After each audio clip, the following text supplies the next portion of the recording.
My pilot son called, "That's impossible. She's on my flight, not at home."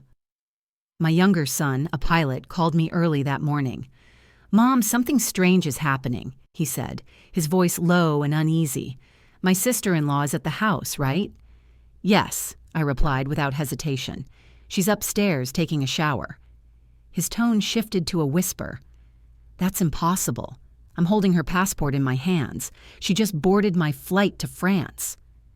At that exact moment, I heard footsteps behind me. "I'm glad you're home," came the familiar voice. "If you're watching this video, please like, subscribe, and tell me in the comments where you're watching my story of revenge from. I want to know how far it's reached." This morning began like any other. I was hurrying to finish the breakfast dishes. Stephen, my older son, had already left for work, and the house was unusually quiet. My grandson, little Matthew, that clever rascal of 7, had been picked up by the school bus, and my daughter-in-law, Stephen's wife, Araceli, had just gone upstairs. Her soft voice floated down the stairs. "Mom, I'm going to take a quick shower." "All right, dear," I called back, smiling. I had just set the last plate on the rack when the landline rang. Wiping my hands on my apron, I hurried to answer. It was my younger son, Ivan, his cheerful voice always like sunlight breaking through clouds. "Mom, I just wanted to say hi," he said warmly. "I've got a little free time before my next flight." Hearing him always filled me with pride. Ivan had chased his childhood dream of becoming a pilot, and every time I heard that confident voice over the phone, I could almost see him in uniform, ready to conquer the skies.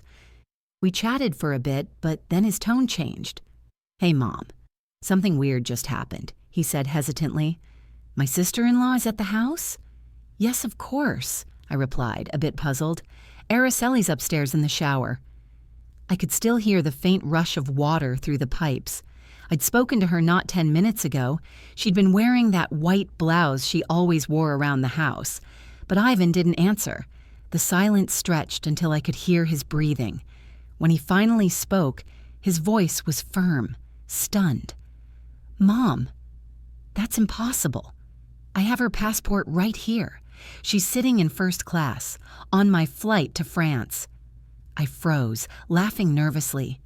"Honey, you must be mistaken. I just saw her." But Ivan didn't laugh. His words came slowly, deliberately. "After boarding finished, I went to pick up some papers I'd forgotten. I found a passport lying near the gate. When I opened it, it was hers. The photo, the name, everything." My heartbeat quickened. "Are you sure, Ivan? It could belong to someone else." "No, Mom," he said firmly. "I just checked. She's sitting next to a man, rich-looking, older. They were talking close, like a couple." His words sliced through me like a knife. I stared at the wall, paralyzed. It couldn't be true. I had just heard Araceli upstairs. Right then, the water stopped. The bedroom door opened. "Mom, who is it?" she called softly down the stairs. Panic surged through me. "Just a friend," I managed to say, forcing my voice steady. She peeked her head out, her hair still wet, smiling casually. I turned away, pressing the phone to my ear. "Ivan," I whispered, "I just heard her. She's here. She finished showering. Are you sure you didn't make a mistake?" His voice grew tense. "Mom, it's impossible. She's right here in front of me. I can see her." My knees went weak. I hung up the phone, my hands trembling so badly I almost dropped it. The sunlight streaming through the window felt cold. If Araceli was in my house, then who was on that plane? And if Ivan was right, who was this woman with me? A few minutes later, Araceli came down to the kitchen wearing a light blue dress, her hair still damp. She smiled gently. "Mom, I'm going to the market early. Do you want me to bring anything?" Her voice was warm, familiar. I swallowed hard, forcing a smile. "Yes, dear. Bring some tomatoes, please." She nodded, picked up her wicker basket, and left. I stood watching her disappear behind the gate, my heart a storm of confusion. Ivan would never lie. But how could this be? I sat for a long time, replaying every detail. There had been small things. Little moments I'd brushed aside. Sometimes she'd leave saying she was going to the market or to visit a friend, and when she returned, she seemed different. Some days she was all affection and laughter, other days cold and irritable. Once I noticed her writing a list with her right hand, her handwriting straight and precise. The next day she wrote with her left, the letters uneven. When I asked about it, she laughed. "Oh, just practicing, Mom." I hadn't thought much of it then. Now I couldn't stop thinking about it. When Matthew came home from school, he hugged me tight. "Grandma, the teacher said I draw really well." I smiled and stroked his hair, though my heart still felt heavy. He opened his notebook to show me his homework. "Look, yesterday Mom helped me write with her right hand, but today she used her left. It came out funny." I looked at the 2 pages, one neat, one messy. My stomach turned. "She was probably tired, sweetheart," I said gently. He frowned. "Grandma, my mom is weird. Some days she hugs me lots, but other days she doesn't even look at me." I hugged him close, hiding my trembling hands. The doorbell rang. It was Mrs. Collins, my kind neighbor, holding a dish Araceli had returned yesterday. "Stella," she said with a chuckle, "your daughter-in-law is such a nice girl. But funny thing, she gave me the plate with her left hand. Didn't you tell me she's right-handed?" I forced a smile. "Maybe she uses both." But her words struck deep. Even the neighbors had noticed. That evening I tried to lose myself in the garden, watering my daisies as the sun began to sink. The shadows stretched across the lawn, and still my mind wouldn't quiet. Had I ignored the truth right under my nose? When Araceli returned, she was carrying the basket in her left hand. Again, my heart skipped. She set it down and smiled. "I bought tomatoes, cilantro, and fresh fish. I'll make that roasted fish you love. Sound good?" Her tone was kind, but I couldn't shake the unease. "Yes, dear," I murmured, turning away to hide the fear rising in me. At dinner, Stephen chatted tiredly about work. Matthew giggled, showing his drawings. Araceli smiled politely, reminding Stephen, "Honey, don't forget the parent-teacher meeting next week." I watched her carefully, my son's laughter fading under the echo of Ivan's voice. She's sitting next to a man in first class. 3 days later, everything changed. During dinner, Matthew dropped his glass and water spilled across the tablecloth. I laughed. "It's okay, sweetheart, just be careful next time." But Araceli's tone turned sharp. "Matthew, can't you pay attention? You're always so clumsy." Stephen frowned. "Araceli, it was an accident." She turned toward him, eyes flashing with irritation. So unlike the woman I thought I knew. "You always defend him, and I end up looking like the bad guy in this house." The air at the dinner table turned heavy. Matthew lowered his head, his small eyes filling with tears. My heart ached. Just a few days ago, Araceli had been all warmth and tenderness, reminding Stephen about the school meeting and singing to Matthew before bed. And now, she was someone else entirely. I sat there in silence, watching her, trying to piece together everything swirling in my head. One day she was kind, the next harsh. One day she wrote with her right hand, the next her left. The more I thought about it, the more I realized these small details weren't random. They were pieces of a puzzle I couldn't yet see. I told myself to stay calm, but every time I looked at Araceli, I saw a stranger wearing her face. A few days later, I walked Matthew to school, holding his little hand as we went down the cobblestone street. Suddenly, he stopped and looked up at me, his voice quiet and sad. "Grandma, yesterday my mom helped me write, and she was really patient. Her handwriting was so pretty, but today she didn't even want to help me. She told me to do it alone." I knelt down, trying to meet his eyes, my throat tightening. "Your mom was probably busy, sweetheart. Don't be sad." My voice trembled despite my best effort. He nodded, but I could see the confusion in his face, the kind of confusion only a child feels when love suddenly changes. That night at dinner, Araceli pulled a small notebook from her bag and started writing, again with her left hand. Stephen chuckled softly. "Hey, since when do you write with your left hand?" It looks weird." She froze for a moment, then forced a smile. "Oh, just experimenting," she said lightly, slipping the notebook back into her bag. But I saw it, the flicker of panic in her eyes. Stephen noticed too, though he didn't say another word. I sat there gripping my spoon, trying to appear calm, but inside I felt that slow fire of doubt spreading wider. The next morning I decided to visit Mrs. Collins. I took an empty spice jar, one Araceli had borrowed weeks ago, and walked across the same cobblestone street. Mrs. Collins opened the door, her ever-kind smile greeting me.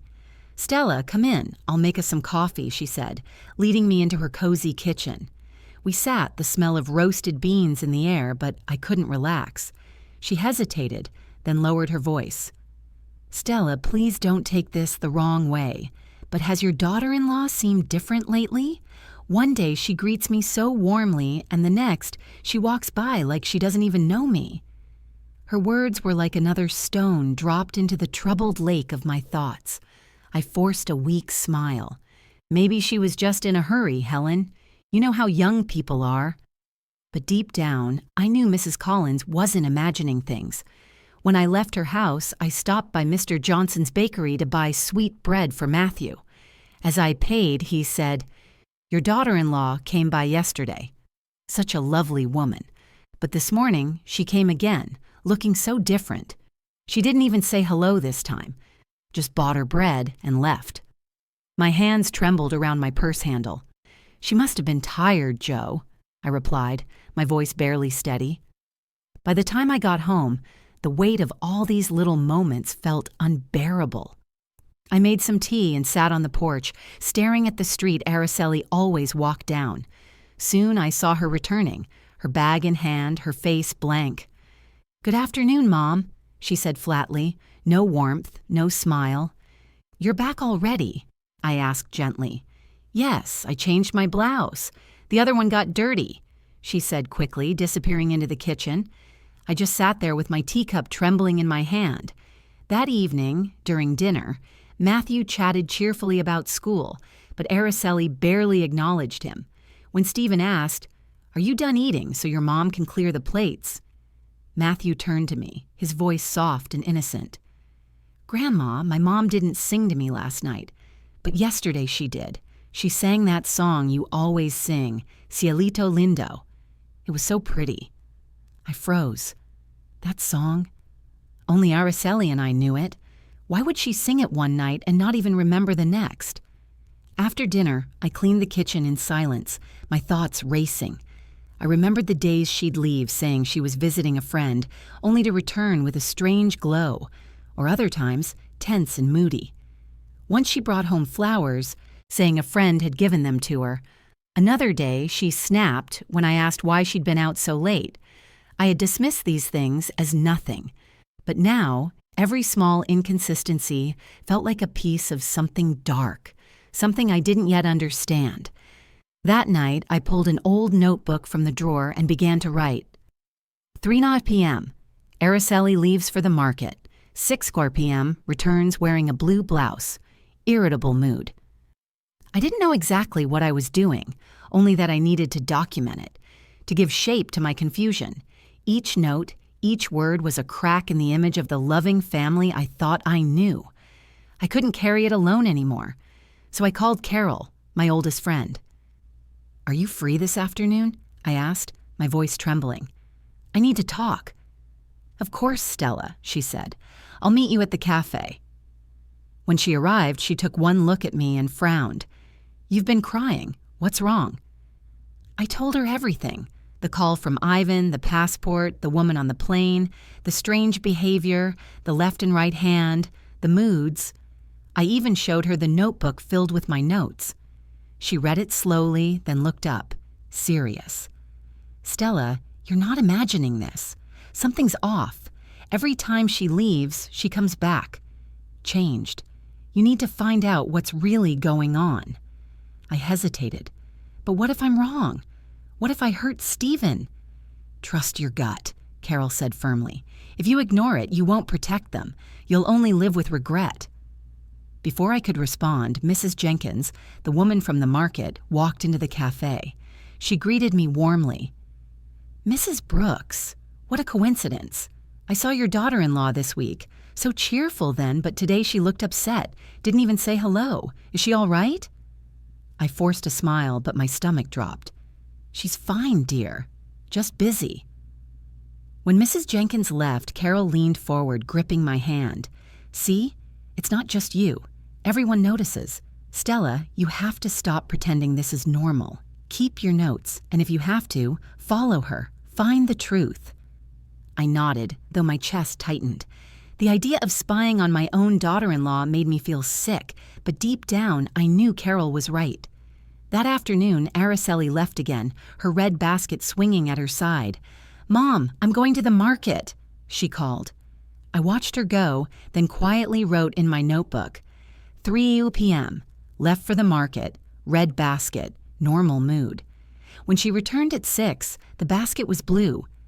"Did you change baskets?" I asked. She smiled quickly.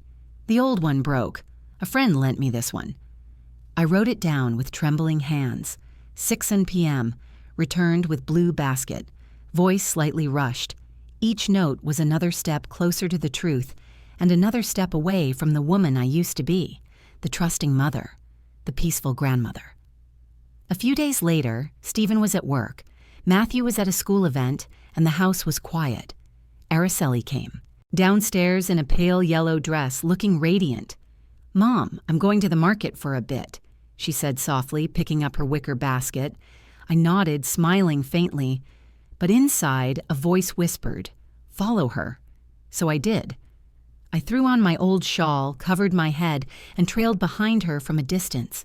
The sun was scorching, but I didn't care. I needed to know. She walked briskly down the familiar street toward the market, then suddenly turned left into an alley I'd never seen her take before. The houses there were old, crowded together, their paint peeling, their roofs rusted. And for the first time, I realized whatever secret Araceli was hiding, it wasn't just in my imagination. I slowed down, my heart pounding, and hid behind a cluster of bicycles parked on the sidewalk. Araceli didn't look back once. She kept walking, her steps steady, until she turned into a narrow alley where the sunlight barely reached. I crouched behind a mechanic's shop, pretending to examine some tools, while the man inside worked, tightening bolts with focused hands. From there, I watched as Araceli stopped in front of an old wooden door, knocked softly, and disappeared inside. My breath caught in my throat. What was she doing here? This wasn't the market or any friend's house she'd ever mentioned. I wanted to go after her, to knock on that door and demand answers, but my feet felt glued to the ground. Fear held me still, the fear of the truth and of everything it might destroy. Eventually, I turned around and walked home, each step heavier than the last. But when I opened the gate, I froze. Araceli was in the kitchen. She was chopping vegetables, wearing a white blouse, the complete opposite of the floral dress she'd been wearing just minutes ago. She looked up with a frown and a piercing, cold stare. "Where did you go, Mom? You're just getting back now." My mouth went dry. I could barely form words. Only moments ago, I'd seen her go into that alley in a yellow dress. How could she already be here, and in different clothes? I just went for a walk," I managed to say. Araceli nodded without a word, her eyes still sharp enough to cut through me. I hurried upstairs, pretending to look for something, just to escape that gaze and calm my racing heart. That night, while I sat knitting in my room, Matthew ran in with tears streaming down his cheeks. His face was flushed from playing outside. "Grandma, Mom yelled at me, just because I dropped a pencil. She wasn't like that yesterday. Yesterday, she hugged me." I pulled him close and stroked his hair, my voice trembling. "Your mom's tired, sweetheart. Don't be sad." But Matthew hid his face in my shoulder and whispered, "Grandma, I want the mom from yesterday." Tears welled up in my eyes. His words cut through me like a knife. That night, I couldn't sleep. I lay in bed staring at the ceiling as the images replayed in my mind. Araceli in the floral dress walking into the alley, Araceli in the white blouse standing in the kitchen, and Ivan's voice echoing in my head, "She's on my flight." I pulled out my notebook and wrote the sentence that had been haunting me. Maybe they're not the same person. Just seeing it written down made me tremble. The next morning, I couldn't bear the doubt any longer. I took the family photo from the living room, the one where Araceli smiles beside Stephen and Matthew, and left the house. My hands were shaking. When I reached the alley, everything was as it had been the day before. Quiet, dim, almost suffocating. I stopped beside a corn stand where a middle-aged woman was fanning charcoal. I showed her the photo. "Excuse me, have you seen this young woman around here?" The woman squinted, then nodded. "Oh yes, she comes and goes from that house, number 14, right over there." My heart pounded as I thanked her and walked toward the small, run-down house. The walls were stained, the door cracked, a wilted daisy drooping from a pot on the window. I knocked, each sound echoing through my chest like a drumbeat. When the door opened, I froze. Standing before me was a woman who looked exactly like Araceli. Same face, same long black hair, but her expression was frightened and her hands shook as she clutched a rag. Araceli?" I stammered. The young woman's eyes widened. She gripped the rag tighter and tried to close the door, but a calm voice came from inside. "Isadora, don't hide anymore. You know this is wrong, too." Another woman stepped out from the shadows, a thin young woman with her hair in a bun and kind, intelligent eyes. "My name's Lucy Miller," she said softly. "Isadora's roommate. Please come in, Mrs. Brooks. It's time you knew the truth." My knees felt weak, but I followed her inside. The little house smelled faintly of disinfectant, its walls stained and floor cracked. In one corner, an old man lay coughing on a cot, wrapped in a thin blanket. Isadora sat down, eyes lowered, voice barely above a whisper. "I'm sorry. I'm not Araceli. My name is Isadora." My mind spun. "Then why do you look exactly like her? Why have you been coming to my house?" Isadora's lips trembled. Before she could speak, Lucy poured her a glass of water and began gently. "Isadora's very poor, Mrs. Brooks. Her adoptive parents are sick, especially her father, the man lying there. A few years ago, she met Araceli by chance at a market. They looked identical. Araceli saw that resemblance and took advantage of it." Lucy glanced at Isadora, whose knuckles turned white around the rag in her hands. "She paid Isadora to pretend to be her sometimes, to take her place for a few hours whenever she needed it. Isadora didn't want to, but she needed the money for medicine. I could barely breathe. Replace her for what? Why would Araceli need someone to impersonate? Her?" Isadora looked up, her eyes full of guilt and fear. "I don't know everything. She'd just tell me to stay at the house for a few hours, go to the market, look after the boy, and she'd pay me afterward. I never asked questions. I just needed the money." Her tears began to fall, and my chest tightened. Suddenly, all the strange things from the past months, the writing with different hands, the mood swings, the way her voice would change, clicked together like puzzle pieces I'd refused to see. Lucy's voice broke through my thoughts. "I don't know if this helps, but once I saw Araceli with a very elegant man, Charles Thompson. I heard them calling each other honey. Isadora was waiting outside in the car. My stomach dropped. Charles Thompson. Ivan's voice came back to me. She's sitting in first class next to a rich man." The room seemed to spin. Isadora started sobbing. "I'm so sorry, ma'am. I didn't mean to hurt anyone. I just wanted to save my parents." I looked at her face, so much like Araceli's, yet filled with pain. I couldn't even bring myself to be angry. She was just another victim in this web of lies. I forced my voice steady. "Isadora, do you know where Araceli is now? What she's doing when she asks you to take her place?" She shook her head helplessly. "No, ma'am, she never told me." Lucy touched her shoulder gently. "Mrs. Brooks, Isadora's not the villain here. She's trapped in this too." I nodded, though my heart ached. I understand. I don't blame you, Isadora, but I need to know the truth. For my son and for Matthew. I stood up, thanked them both, and stepped outside. The sunlight hit my face, but I felt cold to my bones. The next morning I returned. The peeling door, the same weak cough inside, it all felt surreal now. Isadora opened the door before I even knocked. "I knew you'd come back, Mrs. Brooks. Please come in." Inside, I asked softly, "Isadora, I'd like to meet your adoptive mother." She nodded and led me to the back, where an old woman with white hair lay in bed, her cloudy eyes fixed on the ceiling. "I'm Stella Brooks," I said gently. "My son Stephen is married to Araceli." Mrs. Jones, her breathing weak, turned her head slightly. "Isadora isn't my real daughter. I adopted her when she was a newborn." Her words hit me like thunder. "Please," I whispered, "tell me how that happened." She coughed and began in a trembling voice. "Many years ago, I was a nurse in a small-town hospital. A poor family came in, twins. They had nothing. The mother cried, saying she could only keep one child. The other would be abandoned. I couldn't let that happen, so I took her in. That baby was Isadora." She reached out a frail hand toward her daughter. "I raised her with love, even though she always dreamed of finding her real family." I sat frozen, gripping the chair.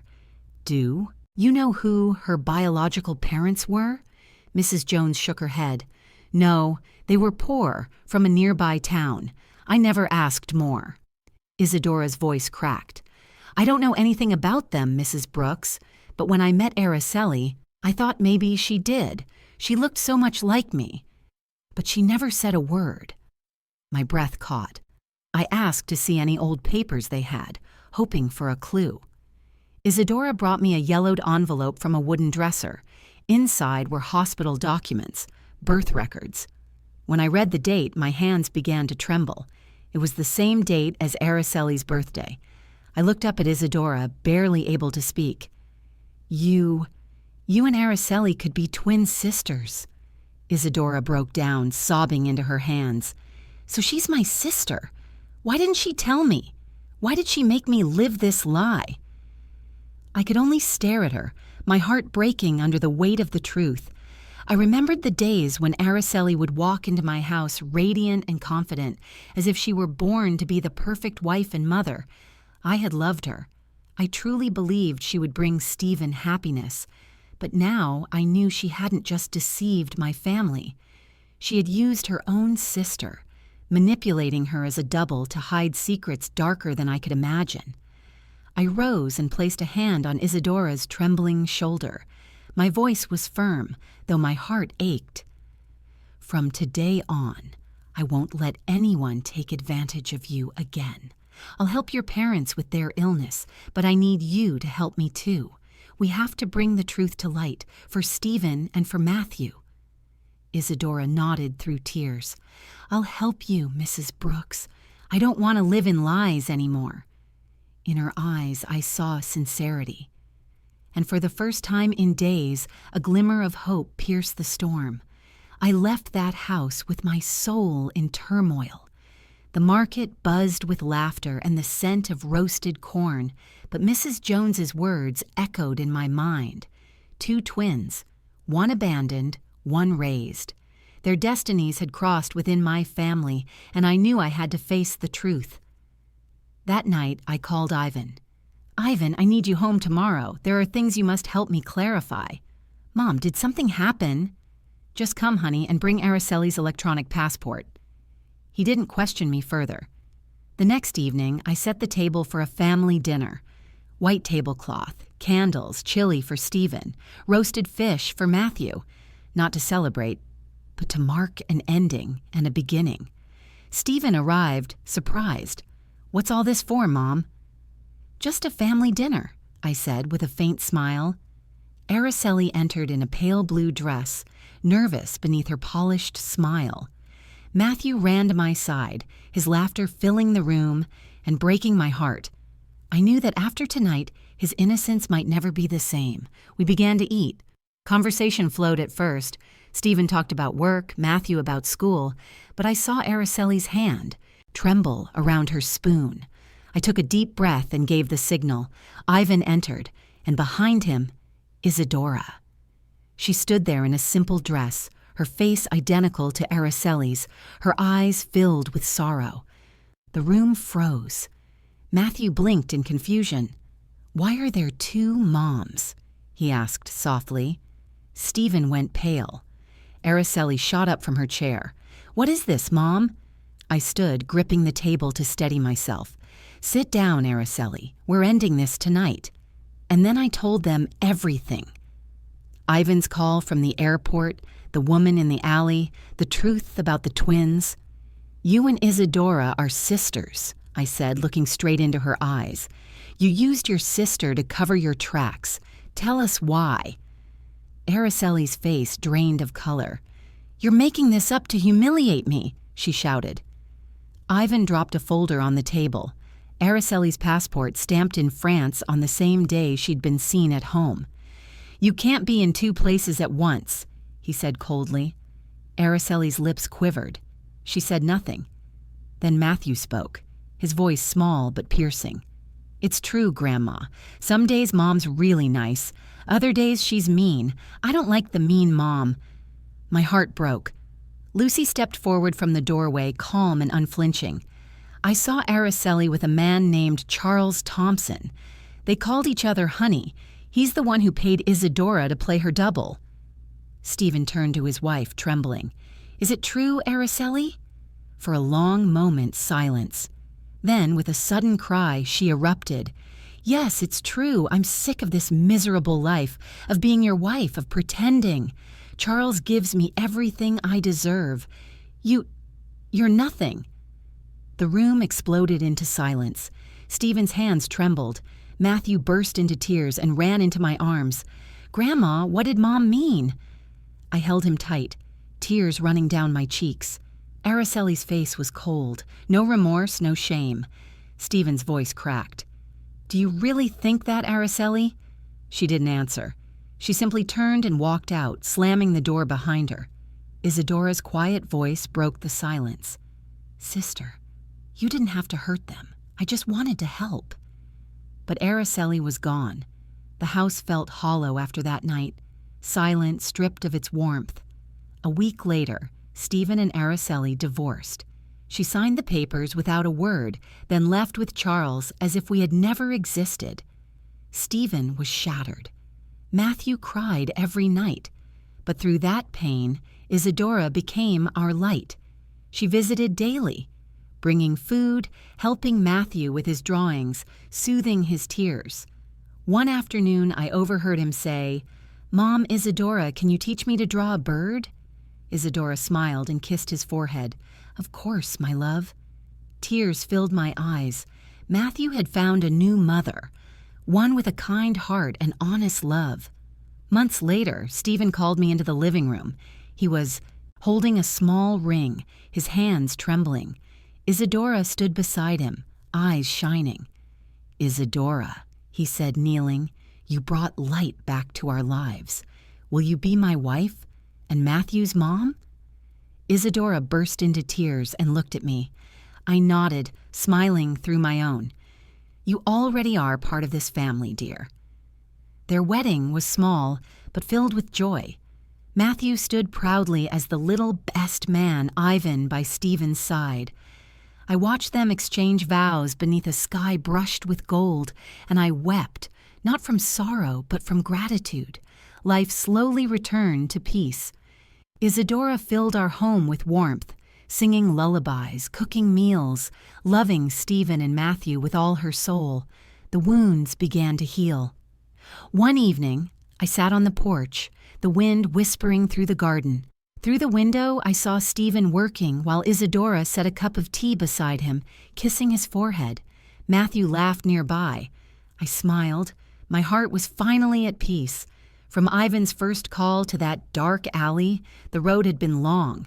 But as my late husband Raphael used to say, the truth will set you free. And it did. It freed us from deceit, gave us Isadora, and brought our family a new beginning. The story you've just heard has had its names and places changed to protect those involved. This isn't a tale of judgment, it's a plea for reflection. How many mothers suffer in silence, trapped in fear and lies? If you were in my place, would you stay quiet to keep the peace, or would you face the storm to reclaim your voice? Because courage, always, leads us home.